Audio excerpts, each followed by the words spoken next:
I'm Sarai. And I'm Haley. And this is Seamwork Radio. Welcome back to Seamwork Radio, where we share practical ideas for building a creative process so you can sew with intention and joy. And today we're talking about what happens when your hobby starts to feel like work. And we're going to cover why fun hobbies sometimes start to feel like a chore, what to do when you first notice this happening, and lots of tips for making sewing feel fun again. All right, so we will start with our icebreaker for today, Haley. It is, tell me about your most recent sewing fail. This isn't like a absolute fail, but this was like a failure to recognize myself. And so I'll get into it. Recently, I was making a Madu top, and the fabric I was using had this really like cool selvage. It was like a neon, like lemony color. I was in the office cutting it out, and I think a few people saw it and they're like, that's so cool. You got to find a way to incorporate it. And I was like, yeah, I do. I really do. So Aretta, our sample sewer, was like, you should sew it like piping into the raglan seam. And I was like, that is a killer idea. I'm totally doing that. And so I did. I sew the sleeves in with the piping. I try it on before I attach all the elastic and facings and stuff. And I was like, I hate wearing fluorescent colors. Why did I like, yes. When I look at the fabric and the beautiful selvage, I'm like, that is so cool. But I hate wearing them. And I immediately had to rip it all out. And of course I'd serged the seams already. And it was just like so annoying. I only had like an hour to sew that weekend, and I spent the entire hour just picking it out. But I'm glad I took the time to do it, and I'm glad I actually tried it on before I sewed the facings on, because it would have been so much more annoying. But it was kind of like a failure to recognize like my own personal taste and style, as opposed to like what like subjectively seems cool. Yeah. Yeah. Or what other people might be different from what you Totally. like. It's okay to have different tastes from other people. It was just like a duh, Haley kind of a moment. Yeah, I think we all have those. What about you? What was your most recent sewing fail? I haven't had any recent sewing fails that I can think of, but I did have a recent knitting fail, which is, longtime listeners might know that I've been working on a sweater for like 6 months plus, and I finally finished it. And I went to try it on. So it's a raglan sleeve sweater, and it's knit in the round all in one piece. So you don't attach the sleeves at the end. It's all knit together. I finished it and I went to try it on. And so it's done in a half fisherman's rib, which if you're not familiar with, it's kind of like a thick rib texture. But when you go to block it, which is the process of washing it right after you make it, so it gets the correct shape, it stretches a lot. The fisherman rib and half fisherman rib stretches a lot. So I tried it on, and the sleeves are so long. They are really long. And I'm really debating whether I want to. So it's got kind of a balloon sleeve a little bit. It's like a not flared, like a balloon sleeve, and then with a tighter cuff. So I can just push them up, and it's just extra volume in the sleeve. I can't decide if it looked dumb or not having that much extra volume.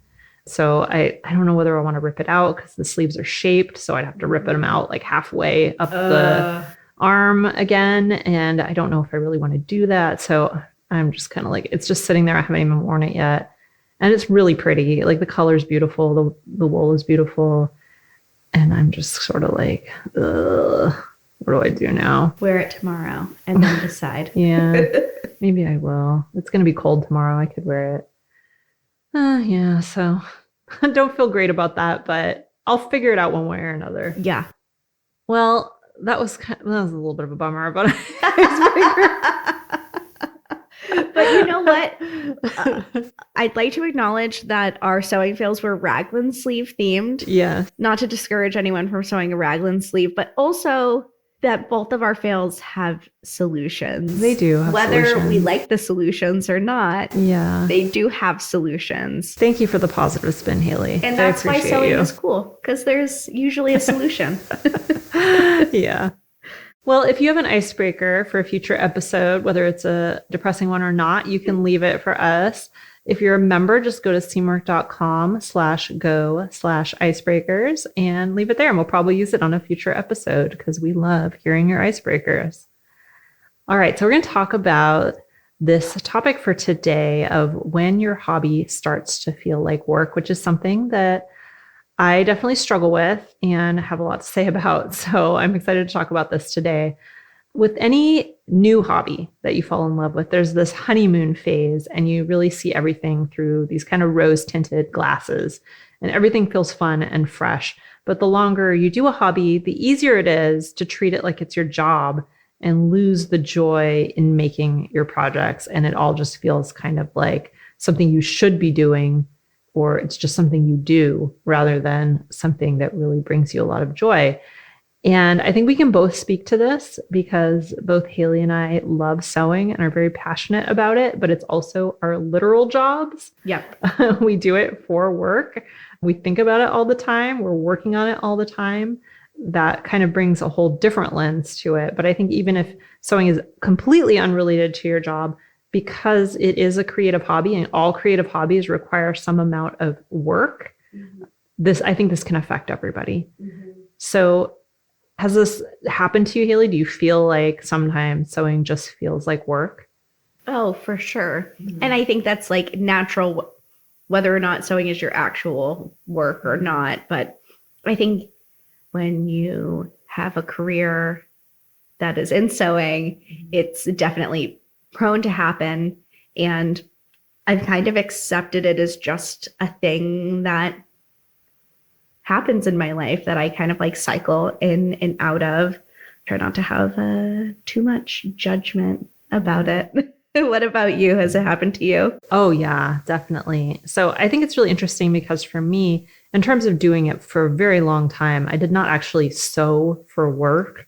I sewed for fun, for myself. I thought about sewing a lot. I wrote about sewing a lot, but the actual sewing process was not part of my job. My job was running the company and coming up with ideas and working with everybody and all the other things that I do.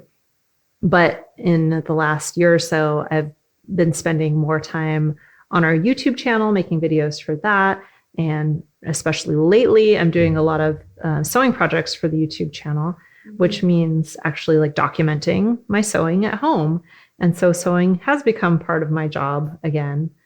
And the interesting thing about that is, and I think the part that'll resonate with everybody, that all of you who don't sew for a living, is that I really don't feel like maybe it's just because I don't do that much of it for work. I'm not like sewing every day for work, but I don't really feel like that part has affected how I see sewing. And it has equally felt like a chore and felt like work at times where I was not doing it as part of my job. And I really feel like the times in my life where I've just had other things going on, like mentally, have affected it a lot more than whether it's actually part of my work or not. So that's kind of where I am. I went through this whole period of, it was probably almost a year where I barely did any sewing. And it was just because of other stuff I had going on, it didn't have anything to do with work. So at least not directly.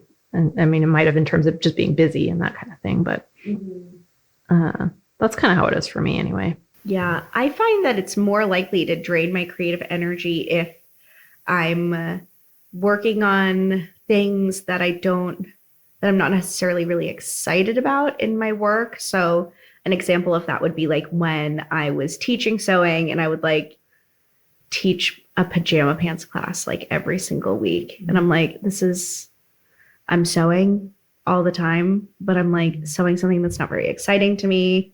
It's the same, 4 seams over and over again.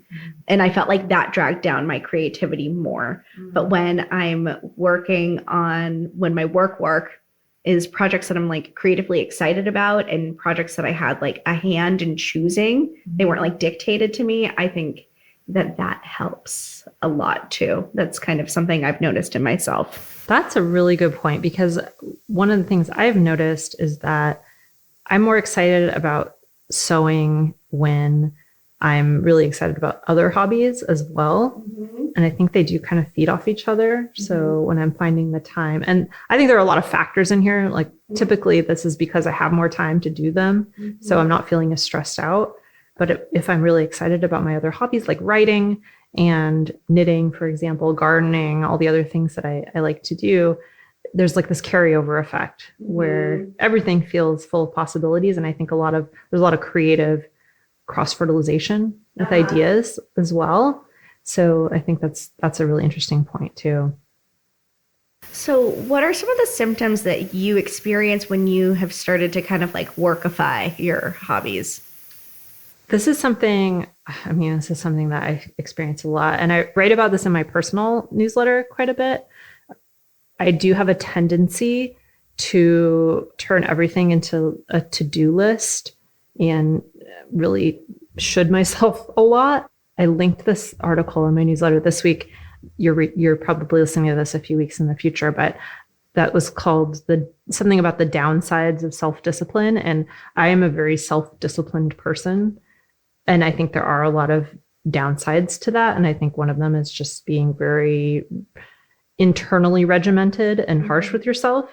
And I think that's something that I experience. And I think the way that translates into my hobbies is that I turn them into, I must do this thing and I must do it to the degree that I have committed to myself that I will do it. And I must do it on these days because I said I would do it on these days and that kind of thing, that kind of thinking.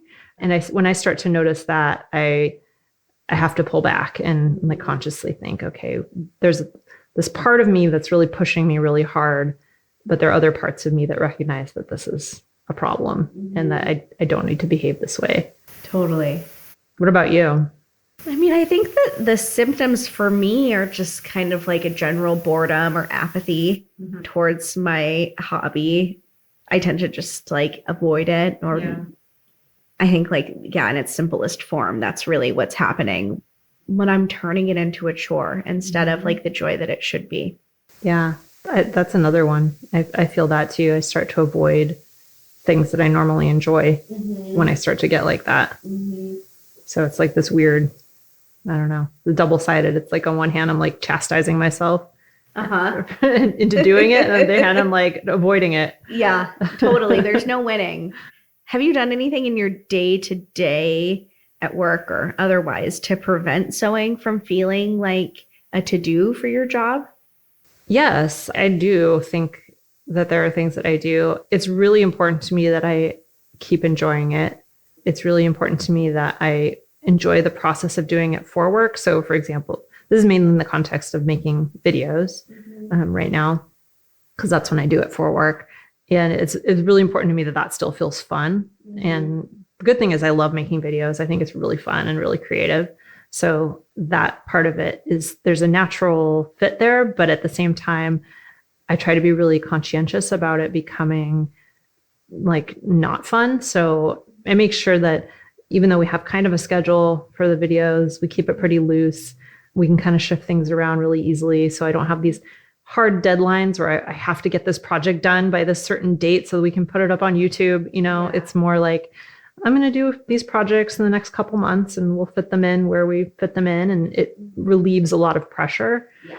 And I think you can do that when it's not your job also. You can just make sure that you're not like setting some kind of arbitrary deadlines and schedule for yourself that you don't really need. I think that's the big one for me, because I think having arbitrary deadlines for my projects is just like a total joy killer for me. Yeah.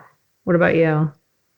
Well, I think that in terms of like what I do at work to not taint my feelings for my like sewing hobby is that I do a lot of the kind of content that I make at Seamwork is like educational, like, you know, it's a sew along, it's a tutorial. And like the fact of the matter is that like sometimes I have to make something and it's not necessarily something I want to like wear or I'm excited to make for myself.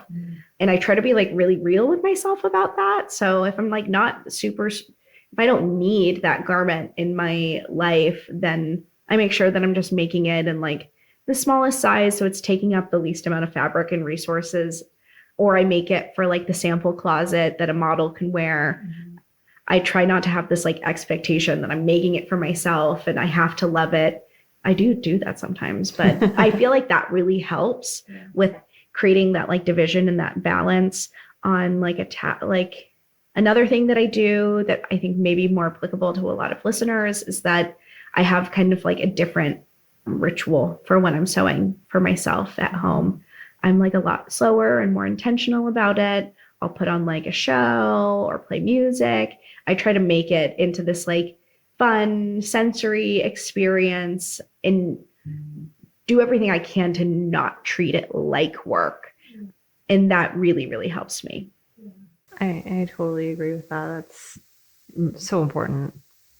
Well, I want to talk about some tips for you, but before we get into kind of the tips for enjoying sewing more specifically, I wanted to talk a little bit about preventative care and some of the kind of larger context around these feelings, because it's something that I definitely struggle with.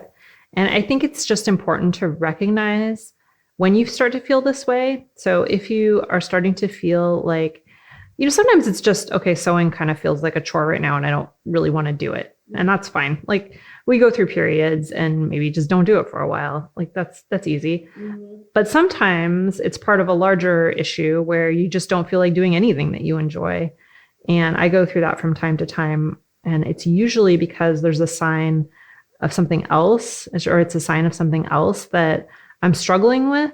And this could just be, I'm really busy, or it could be something like serious going on in my life, or, there could be a lot of things, but oftentimes it's a sign that there's like a larger thing I need to address. And for me, when I start to experience a lot of anxiety, that's when all of my hobbies start to feel really not fun. And I do have more of those like avoidant behaviors. So I just wanted to throw that out there because you can use this as a signal for a larger issue. If you get that way too, if you notice that tendency in yourself, there's a lot of different solutions to that aren't necessarily sewing related. You might need somebody to talk to, or you might need to find ways to slow down your life a little, or, there's lots of different things that could be going on. But I just wanted to throw that out there because I definitely feel you on that if you're one of those folks who gets that way. So that's the first thing, is just recognizing it, I think. But I wanted to talk a little bit about if it's more that you just need to kind of refresh your love for sewing. And this could be a part of that larger issue or separate from it. So the first thing is talking about learning to fall in love with your hobby again. And I think there are a lot of ways you can do this. One thing you can do is maybe create a new or a different ritual around your experience of sewing. So we have an episode that we released recently, episode 133, that has some ideas for creating a ritual around sewing. And I think this can be really, really helpful for just getting yourself into the mood of having fun and enjoyment while you're actually doing the sewing. And I know that can be really, really helpful for me to just signal to my brain, okay, this is a time to have fun, to relax, to do something creative, shut out the cares of the world, instead of this is something that I told myself I would do today and I have 2 hours and so I will do it. The next thing I find really helpful is to reset my sewing space. I feel I don't know how you feel about this, Haley. I feel very influenced by my environment. Mm-hmm. If everything feels out of control in my environment, messiness is one part of it, or maybe it just feels uninspiring, or just feels kind of like dull, or, whatever it is for you, that can really affect my interest in doing it. So if you feel that way, and you might be more apt to do something if your space is fun and enjoyable to be in. So we have an episode on this too. So you could listen to episode 131, which is all about how to revolutionize your sewing space. And then we also have a free download called, what's it called? Guide to Setting Up Your Sewing Space. Yes. I want to say it's got kind of a long name. We can link that in the show notes as well, but it's a free download and it's really helpful. So those are some ideas for helping you to kind of reinvigorate your love for your hobby again on a really, day-to-day level. The next one is to explore some niche sewing. I think this can be really helpful because it allows you to kind of start all over and be a beginner again. It's something maybe you haven't done before or haven't done much of. It's this thing that's kind of like semi-new. So you already know how to sew, but you might not know how to sew, for example, lingerie, or you might not know how to sew a swimsuit or something like that. So something that's a little bit more niche can kind of reinvigorate that beginner spark again and give you this fresh perspective that you can bring to other projects as well. So if you're interested in that, you can listen to episode 69 for some ideas about niche sewing. We throw out a lot of different types of niche sewing that you can try if you're starting to feel like maybe you just need something new to give you that spark again. Another thing you can do is to explore some adjacent hobbies. So you could try some other fiber-based hobbies like embroidery. That's something that I'm working on right now that I'm just absolutely loving right now. Dyeing, quilting, refashioning, upcycling, that kind of thing. All of those are related to sewing. They can be taken into your sewing, used in your sewing, but offer kind of like a fresh perspective and something new that you can do that you might not have done before, you might not have done much of before. I think that's really cool because it can really lend new dimension to all your projects and make it feel fun again. And I think it's a good reminder that there's a whole wide world of fiber art out there that you can explore. And, it's bonus points if you can bring it into your regular sewing as well. That can be really fun. Totally. Multimedia sewing. Mm-hmm. Yeah. All right. Well, those were all really great ones. And I have a few more to add. The first one that I'm going to add is to play designer for a while. So maybe taking a little break from the physical act of sewing and take some time to plan your sewing. You can do something like Design Your Wardrobe, which is a program that we have that helps you plan a capsule wardrobe that runs 2 times a year as like a group course, but you can do it self-guided at any time. And it's really fun and really creatively energizing. If that's not your vibe, if you like to just kind of freestyle it, you can totally spend some time just imagining your dream wardrobe. It doesn't even have to be something you totally plan on acting on. I think spending some time in that like dreaming phase can be really energizing. And I think that I might be biased as a designer, but I think that it's really just vital for the creative process to spend a lot of time daydreaming.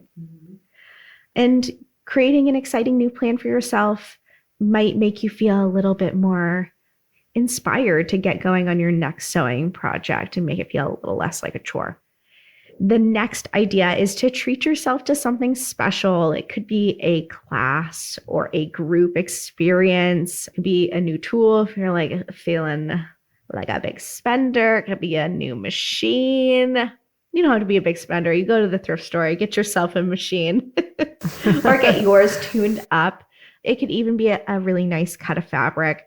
And you can also treat yourself without spending any money as well. You can go on a nice fabric window shopping exploration. Maybe give your partner your wallet before you go into the fabric store. Because every time I go in and I'm like, I'm not going to buy anything, I do. Yeah. A little window shopping. You can also just schedule a nice special day to sew with friends. Or it doesn't even have to do with sewing. You can go wear your favorite me-made garment and have a picnic with your friends. I think that would be really lovely. Spend some time talking about your sewing and your plans. I think another fun tool to throw this out there is to get some new presser feet. I think that can be really fun because it's kind of a new way to use the machine you already have, and it might inspire you to try some new techniques. So that's one of the things that I like to spend a little money on that doesn't cost a lot, but can really make me feel like I'm having fun again. Totally. I love that one. That's a good treat yourself moment. And then the last tip that I have is don't be afraid to just take a break. If you need a break, you're allowed to step away from your hobby if you want to. And sometimes it's really what you need to fall in love with it again.